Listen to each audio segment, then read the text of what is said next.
자, 요한복음 계속해서 우리가 함께 보고 있는데요. 오늘 요한복음의 7장, 우리 7장 19절 이하에 보면은 유대인들이 예수님을 죽이려고 하는 걸 보게 됩니다. 자, 우리가 요즘에 새벽기도 시간에 고린도 후서 말씀을 묵상하고 있는데 거기도 보면은 바울을 죽이려는 자들이 상당히 많았다는 걸 우리가 알 수 있잖아요.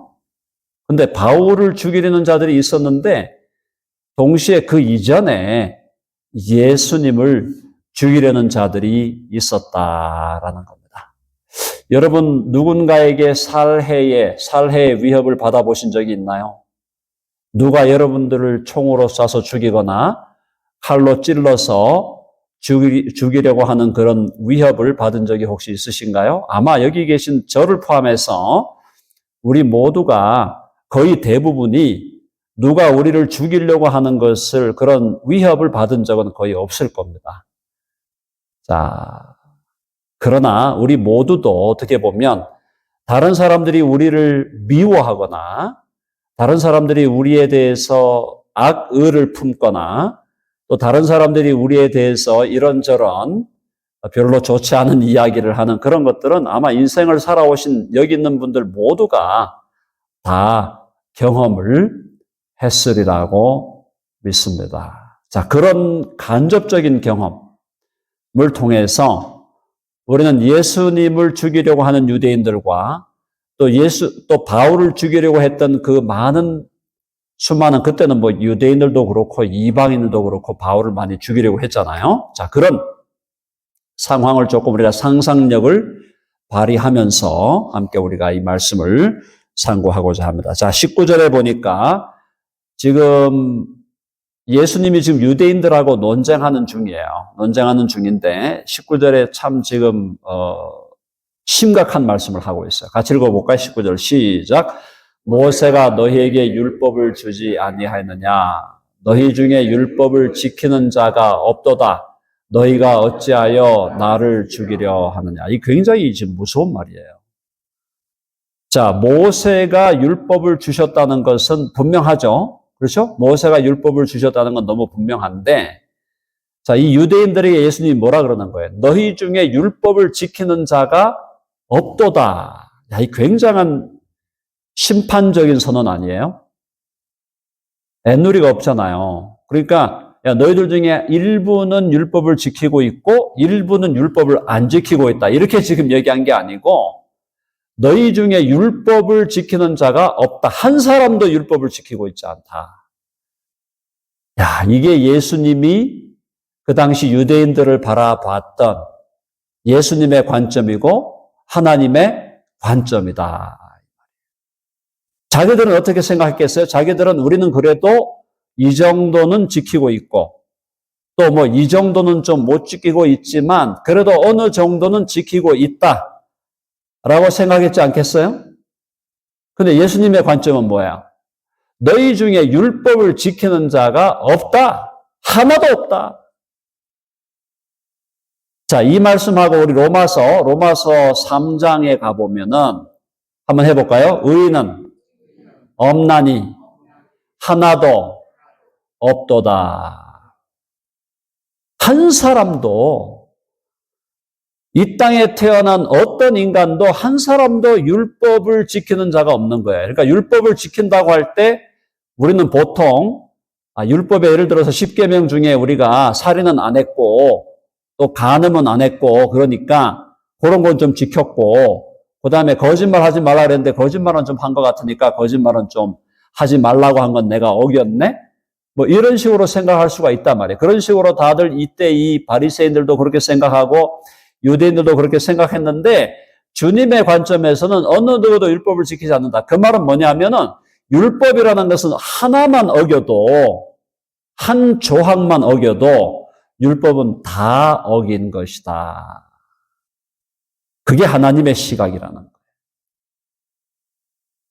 특별히 야고보서에 가보면 너희가 율법 한 조항에 걸려 넘어졌더라도 너희는 율법 전체를 다 어긴 것이다. 어떻게 표현할 수 있냐면은 여러분 그물을 쳐놨어요. 그물을 쳐놓고 지금 새가 그물에 걸리기를 바라는데 새가 날아와가지고 그물에 걸렸습니다. 새가 그물에 걸릴 때 그물 한 코에 걸릴까요? 아니면 그물 전체에 걸릴까요? 한 코에 걸리죠? 한 코에 걸려, 한 코에 그물. 근데 우리가 말할 때 어떻게 얘기합니까? 새가 그물 한 코에 걸렸네? 그렇게 얘기하는 사람 있어요? 그렇게 얘기하는 사람 약간 정신이 이상한 사람이에요. 새가 그물에 걸렸네. 당연한 거예요. 똑같은 얘기예요. 그러니까 우리가 율법이라는 것은 하나의 그물과 같아가지고 율법의 한 코, 한 조항에 우리가 걸려 넘어져도 율법 전체를 어긴 것이다. 자, 그렇게 본다면 저와 여러분 우리 모두가 우리도 율법 전체를 다 어긴 자들이다. 율법 전체를 다 어긴 자들이에요. 그런데 알고 보니까 예수님을 믿기 전에는 내가 요만큼 죄인인 걸 알았는데 예수님 믿고 나니까 우리가 얼마나 더 죄인인 걸 알아요? 오늘 전도사님 설교를 열심히 들으신. 요만큼 죄인인 줄 알았는데 예수님 믿고 더 신앙생활을 더 깊이 있게 하고 믿음 안에서 잘하면은 내가 이만큼 죄인인 걸 알게 되는 거예요. 여러분 아멘 하세요? 아직도 여러분 내가 요만큼 죄인이라고 생각하면은 아직 뭘 모르고 계신 거예요. 죄송한 얘기지만 나는 처음 예수 믿을 때도 요만큼 죄인이었는데 지금도 한 20, 30년 신앙생활 해보니까 저는 요만큼 죄인인 것 같아요. 지금도. 아니에요. 처음 예수님 믿을 때 내 죄를 요만큼 용서받은 것 같은데 예수님 믿고 더 내 믿음이 자라고 성장하면 하나님 앞에서 나는 이만큼의 죄를 하나님이 내 죄를 용서해 주셨구나 하는 것을 깨닫게 되는 것입니다. 그래서 믿음이 자라간다는 것은 내가 얼마나 죄인인가라는 걸 더 깊이 알아가는 거예요.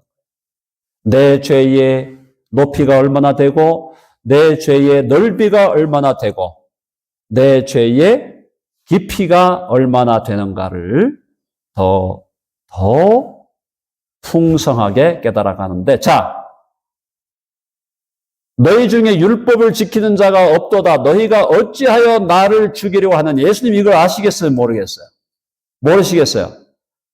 유대인들이 예수님을 죽이려고 하는 걸 예수님이 아셨겠습니까? 모르셨겠습니까? 답은 아셨다죠. 아셨다. 왜? 예수님은 어떤 능력을 갖고 계시니까? 사람의 속을, 사람의 생각을 다 읽어낼 수 있는 능력을 주님은 가지고 계신 분이시다라는 거예요. 자, 그러니까 이 사람들이, 자, 20절 가보시죠. 20절 한번 다 같이요. 시작. 무리가 대답하되 당신은 귀신이 들렸도다. 누가 당신을 죽이려 하나이까? 아니, 당신 정신 나간 소리 하는 거 아니냐? 정신 나간 소리다라는 정도만 해도 될 거를 갖다가 당신 좀 정신이 이상한 것 같습니다. 자기를 좀 돌아보세요. 이렇게 좀 그 정도만 얘기해도 될 거를 뭐라 그랬어요? 귀신이 들렸다. 약간 반응이 뭐죠? 약간 과잉 반응이에요. 과잉 반응을 하는 거야. 자, 과잉 반응을 하는 거는 어떻다? 어떻다? 심리학적으로. 들켰다 혹은 찔렸다 이거죠. 찔린 거야. 들킨 거야. 예수 그리스도를 죽이려고 하는 마음을 갖고 있었는데 예수님이 그걸 딱 알아보니까 찌른 거죠. 딱 찌르니까 그냥 그 얘기 듣고 뭐 일반적인 상식적인 대답이면은 당신 좀 이상한 말씀 하시네요. 아니 왜 그렇게 이상한 말씀을 하시죠? 우리가 어떻게 당신을 죽인단 말입니까?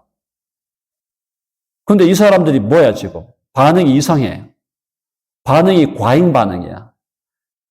You are demon possessed. 당신 마귀가 들렸어. 당신 귀신 들렸어. 누가 당신을 죽이려고 한단 말이요. 한번 해봅시다. 도둑이 지발 저린다. 아시죠? 도둑이 자기 발이 뭐야? 그죠?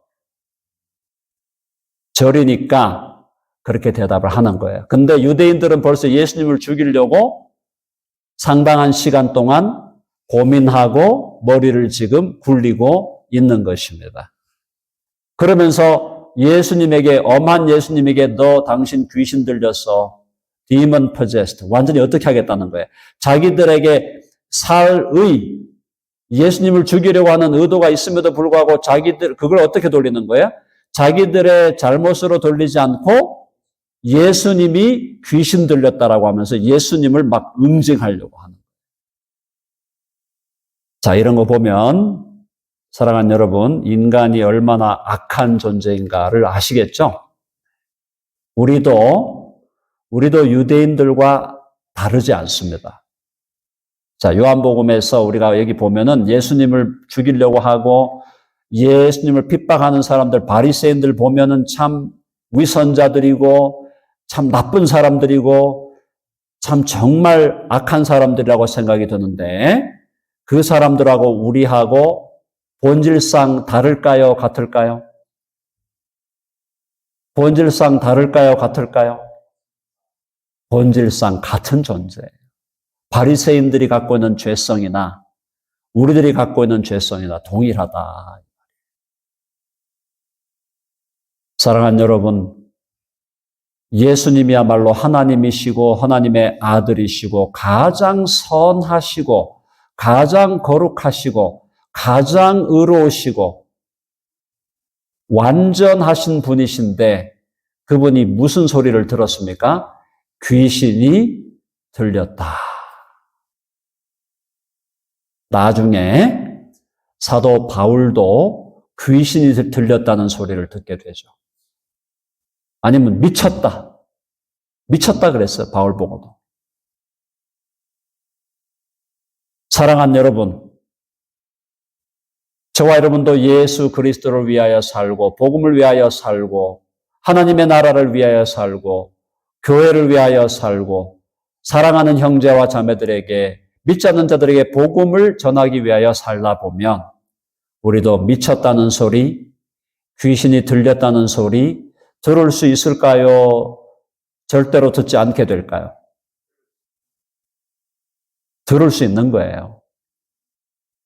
사람들이 저와 여러분을 보고 미쳤다, 정신 나갔다, 귀신 들렸다 그런 소리를 혹시 할 때에 우리는 어떻게 해야 될까요?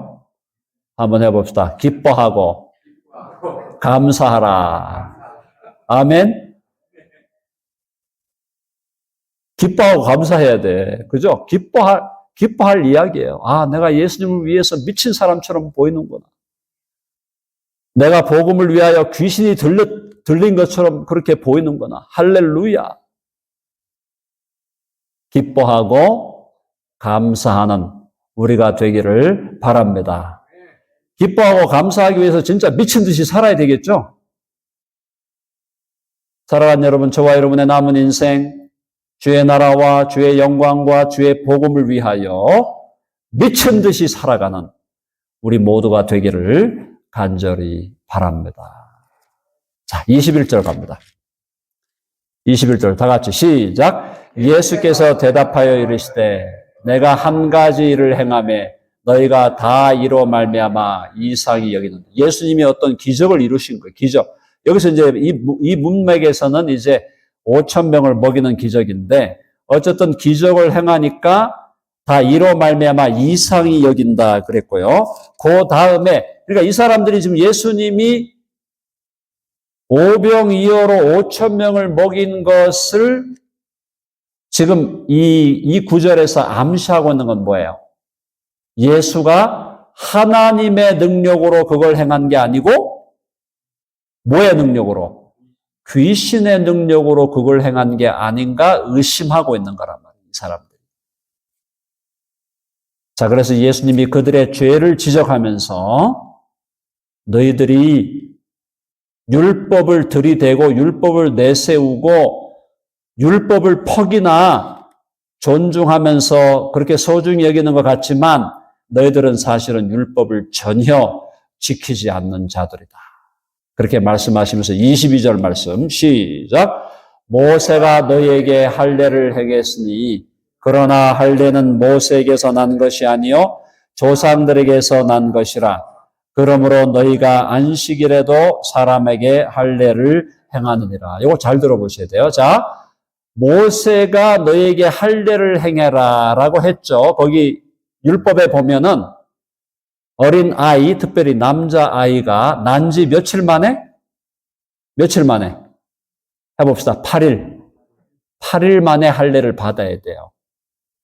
그래서 할례를 행했는데 모세가 할례를 하라 그랬는데 사실은 그 할례는 모세의 율법으로부터 시작된 게 아니고 원래 할례를 처음 할례를 받으라고 하는 할례 언약을 하나님이 누구에게 주셨어요? 아브라함.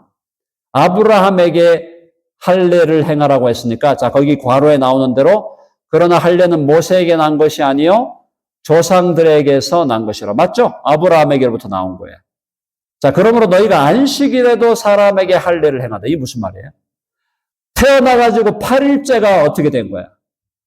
태어나가지고 8일째가 안식일이 돼버린 거예요. 그러면은 안식일, 그 할례의 법을 지키기 위해서 태어난 지 8일째가 안식일인데 그때도 어떻게 한다? 할례를 베푸는 것이 그때 유대인들의 풍속이 되어 있었다. 그 말 이해되시죠? 그러니까 안식일에는 어떤 일도 하지 마라. 쉬어야 된다. 어떤 일도 하지 말고 쉬어라 그랬는데 할례의 법을 지키기 위해서는 안식일에도 할례를 행하는 그것이 허락되었지 않냐. 그 얘기예요. 자, 그러므로 23절에 보니까 다 같이요. 시작. 모세 율법을 범하지 아니하려고 사람이 안식일에도 할례를 받는 일이 있거든 내가 안식일에 사람의 전신을 건전하게 한 것으로 너희가 내게 노여워하느냐. 안식일날 아무것도 하지 말아야 된다라고 하는 그 십계명의 내용이 나오는데 그럼에도 불구하고 할례를 지키기 위해서는 8일째가 되는 그날이 안식일일 때는 할례를 행했던 그런 풍속, 그것이 허락되었던 그 상황 속에서 예수님이 주일날, 예수님이 안식일을 어떻게 했다는 거예요? 안식일날 사람의 전신을 건전하게 했다. 병든 자를 치유하셨다. 그렇게 한 것으로 너희가 내게 노여워한다면 그것 때문에 너희가 나를 죽이고자 한다면 어떻단 얘기예요? 그것은 너희들이 하나님 앞에서 심대한, 중대한 죄를 범하고 있는 것이다. 그들을 고발하는 거예요. 자, 그러니까 율법을 그냥 형식적으로만 지키고 있는 거지. 율법의 본래 정신이 뭡니까? 율법의 정신이 뭐예요? 해봅시다. 율법의 정신은 사랑이다. 아멘 하시죠? 자, 그러니까 그날 happen to be 안식일이에요. 안식일인데 지금 병든 자가 있어요. 병든 자를 사랑하는 마음으로 예수님께서 그 병든 자를 사랑하는 마음으로 안식일에도 그 사람의 병을 고쳤다면 그것은 하나님 보시기에 정당하다, 부당하다? 정당한 일이다. 그래서 주님은 뭐라고 말씀하셨냐 하면은 사랑은 율법의 완성이다. 아멘 하시죠? 해봅시다. 사랑은 율법의 완성이다. 그러니까 율법의 조항에 빠져가지고 안식일 날은 아무것도 안 해야 돼. 어디 놀러 가도 안 되고 짜장면 사 먹어도 안 되고 누가 구덩이에 빠졌어? 구덩이에 빠졌어? 그러면 그 사람 구해내야 돼? 안 구해내야 돼? 율법을 조문으로만 지키는 사람들은 구덩이에 빠졌네? 근데 안식일인데 저 사람 구하면 안 되지? 어떻게 되는 거예요? 구덩이에 빠져 죽는 거예요. 그게 율법을 지키는 게 아니고 안식일 날 사람이 구덩이에 빠져서 죽어가고 있고 안식일인데도 그 사람이 병에 걸려서 지금 죽어가고 있다면 그 사람을 살려내고 그 사람을 치유하는 거, 사랑으로 살려내고 사랑으로 치유하는 거, 그것이 율법을 이루는 것이다. 아멘 하십니까? 그렇게 예수님이 사셨다 이 말이에요. 예수님은 율법의 정신, 사랑을 이루고 사랑을 실천하며 사셨다. 그런데 그런 사람, 그 예수님을 보고 어떻게 한다? 예수님을 보고 유대인들이 어떻게 하는 거예요? 저 인간은 율법을 어기는 자니까 저 인간은 귀신이 들려가지고 안식일에도 사람을 치료하고 안식일에 하지 말아야 할 일들을 예수가 하고 있으니까 저 인간은 어떻게 해야 될까? 그런 인간을 수천 명이 따라다니고 있으니 종교 지도자들이 볼 때는 절대로 따라가서는 안 될 그 자를 그들이 그렇게 금과 옥조처럼 여기는 그 율법의 조문을 어기면서 안식일 날 병든 자를 고쳐내는 그 예수 그리스도를 수천 명의 사람들이 따라가고 있으니 어떻게 해야 될까요? 죽여 없애야 된다. 사랑하는 여러분, 한번 해봅시다. 사랑으로 율법을 완성하자. 아멘 하시죠?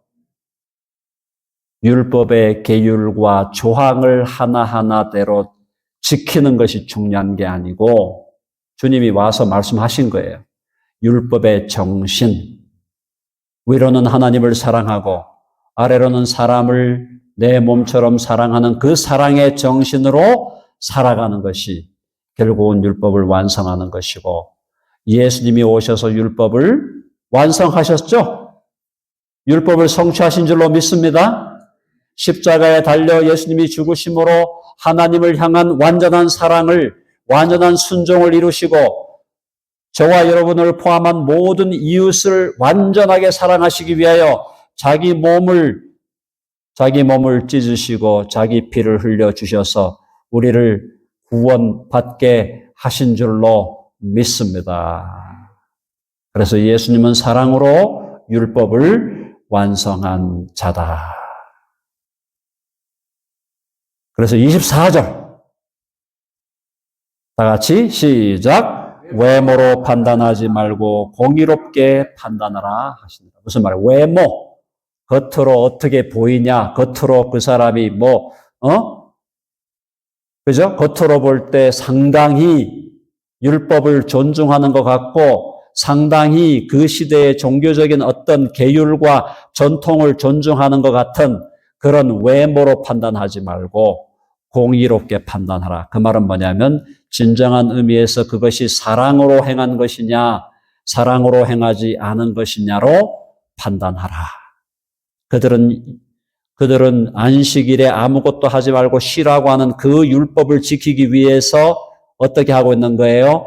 예수 그리스도를 죽여야 되겠다라고 하고 있는 거예요. 율법의 조문을 지키기 위해서 예수를 십자가에 죽여야 되겠다라고 생각하고. 그것은 뭐예요?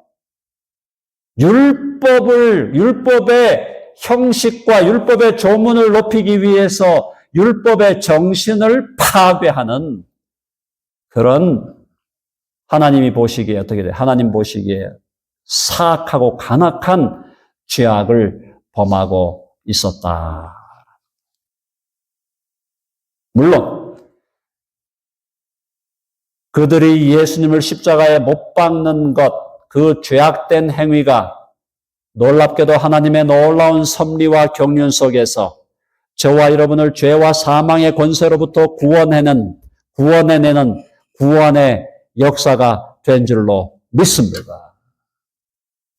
그것은 하나님의 놀라운 섭리 가운데 이루어진 거지만 그러나 지금 바리새인들과 유대인들이 율법의 조문을 높이기 위해서 예수에 대한 증오심을 가지고 예수 그리스도를 죽이려고 계획하는 그 자체가 이미 살인을 범한 것이다. 살인죄를 범한 것이다. 우리 마음에 형제와 자매를 향하여 미움이 생길 때, 미움이 생기는 그때 이미 우리는 형제와 자매를 살인하는 것이다. 하나님의 법으로 보면 살인이다. 자, 그걸로 따져보면 우리도 살인죄를 얼마나 많이 지었겠습니까? 여러분, 살인죄 우리가 얼마나 많이 지었겠어요? 나 사람 죽인 적 없는데요? 사람 죽인 적 없지만 우리의 마음속에서 누군가를 미워했다면 우리는 살인한 것과 똑같다 그랬어요. 저와 여러분이 미워했던 사람이 얼마나 될까요? 엄청 많을 거예요. 한둘이 아니죠?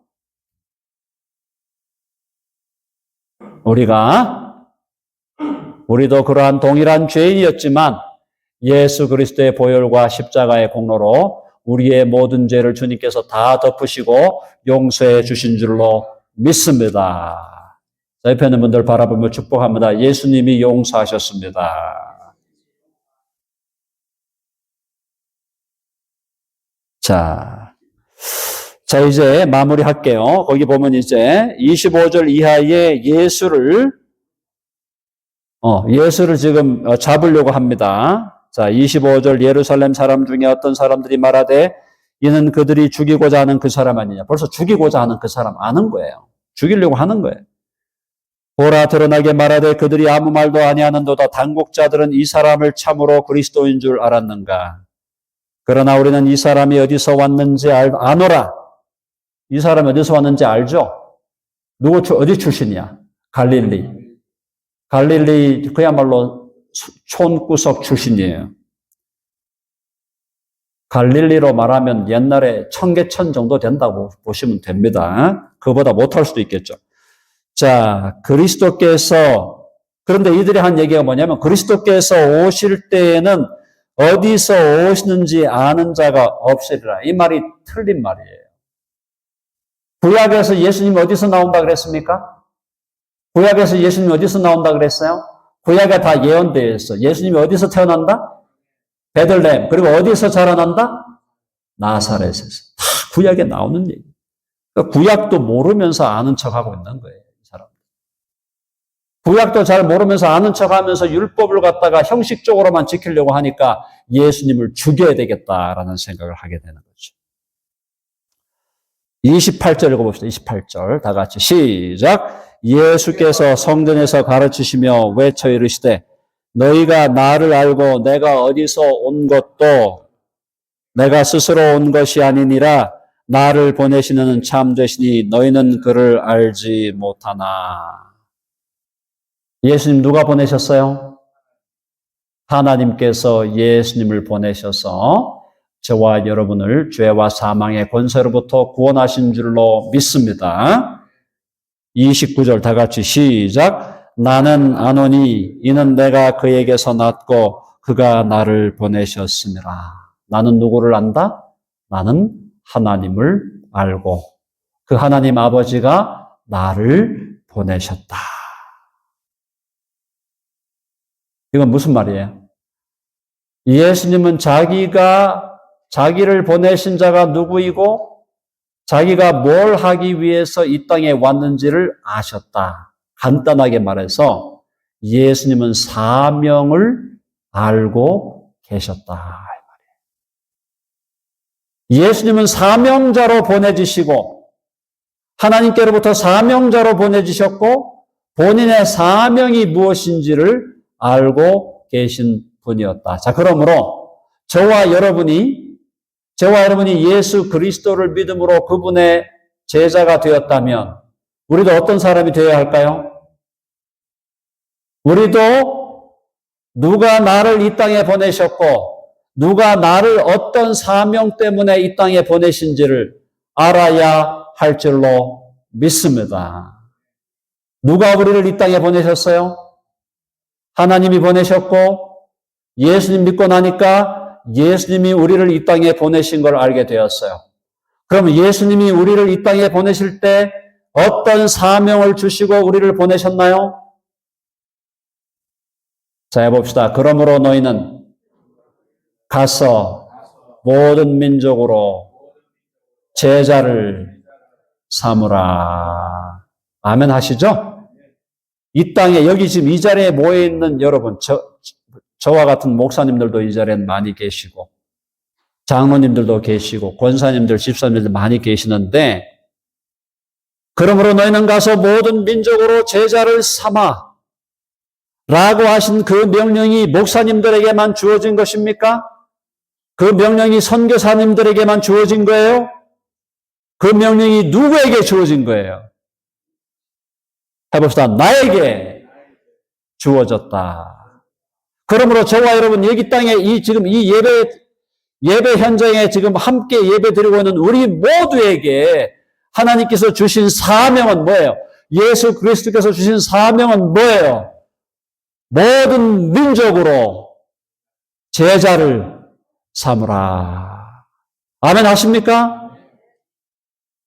우리가 아프리카에 갈 수 없더라도, 우리가 아프리카, 남미에 혹시 가기 어렵더라도, 우리가 동남아 혹시 가기 어렵더라도, 우리가 이슬람권에 혹시 가기 어렵더라도, 우리가 중앙아시아의 중국에 혹시 가기 어렵더라도, 우리가 덴버를 떠나기 어려울지라도, 하나님께서 우리를 여기 살게 하시고 이곳에 보내신 것은 어떤 방식으로든 너희는 가서 모든 민족으로 제자를 삼으라고 우리를 이 땅에 보내신 줄로 믿습니다.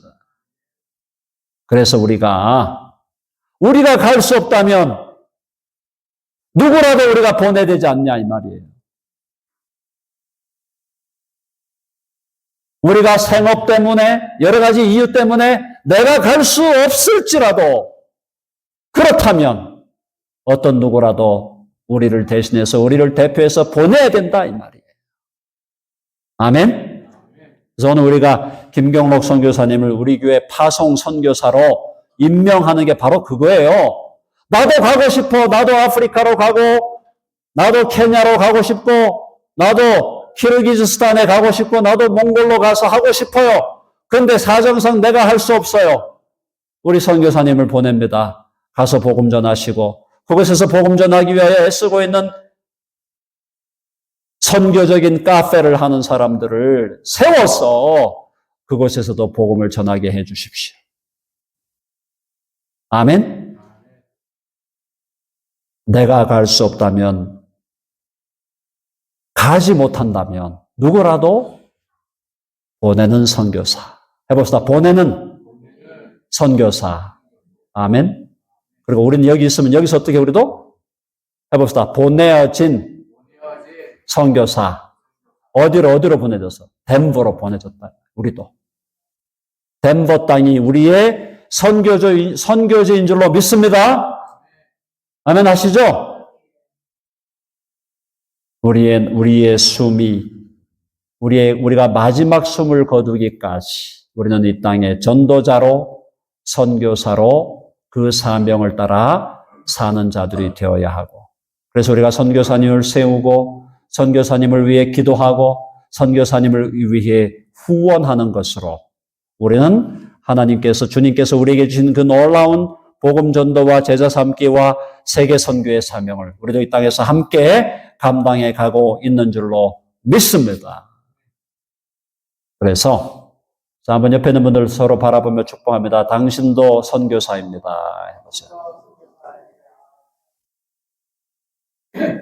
아멘 하시죠? 나이가 80이 넘었는데요.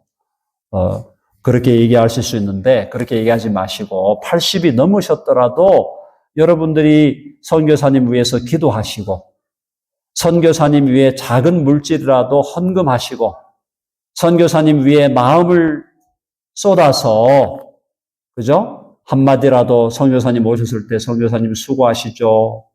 저를 대신해서 보내드린 거니까 저를 대신해서 정말 복음을 전도하는 일에 정말 신실하게 감당해 주세요. 제가 기도하겠습니다. 그렇게 하는 저와 여러분도 선교사가 된 거다. 아멘 하시죠? 자, 해봅시다. 나도 선교사다. 아멘? 우리 모두가 선교사. 나이 90, 100 돼도 다 선교사예요. 100살이면 선교사로 은퇴하나요?